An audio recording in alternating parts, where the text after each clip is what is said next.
ঢাকা দক্ষিণ সিটি কর্পোরেশনের সাবেক মেয়র সাইদ খোকন, তার স্ত্রী ফারহানা সাইদ, মা শাহানা হানিফ ও ভাই জাবেদ আহমেদের বিদেশ গমনে নিষেধাজ্ঞা দিয়েছেন আদালত। সোমবার ঢাকার মেট্রোপলিটন সিনিয়র স্পেশাল জজ আদালতের অবকাশকালীন বিচারক মোহাম্মদ ইব্রাহিম মিয়া দুদকের আবেদনের পরিপ্রেক্ষিতে এ আদেশ দেন। দুদকের উপপরিচালক মানি লন্ডারিং মোহাম্মদ মাসুদুর রহমান তাদের দেশ থেকে নিষেধাজ্ঞা চেয়ে আবেদন করেন। আবেদনে বলা হয়, অভিযোগ সংশ্লিষ্ট শাহানা হানিফ, সাইদ খোকন ও জাবেদ আহমেদের নামে পরিচালিত ব্যাংক হিসাবগুলোতে অস্বাভাবিক লেনদেনের অভিযোগ সহ ঢাকা দক্ষিণ সিটি কর্পোরেশনের সাবেক মেয়র সাইদ খোকন সহ অন্যান্য কর্মকর্তাদের বিরুদ্ধে নানাবিধ দুর্নীতির অভিযোগ রয়েছে। অভিযোগ সংশ্লিষ্ট ব্যক্তি তার পদের অপব্যবহার করে ও রাজনৈতিক পরিচয়ের মাধ্যমে দেশের বিভিন্ন স্থানে ও বিদেশে বিপুল পরিমাণ সম্পদ অর্জন করেছেন মর্মে তথ্য পাওয়া গেছে।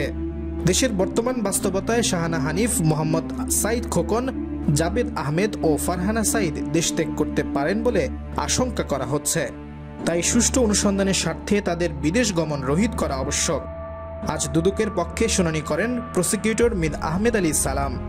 শুনানি শেষে আদালত এই আদেশ দেন।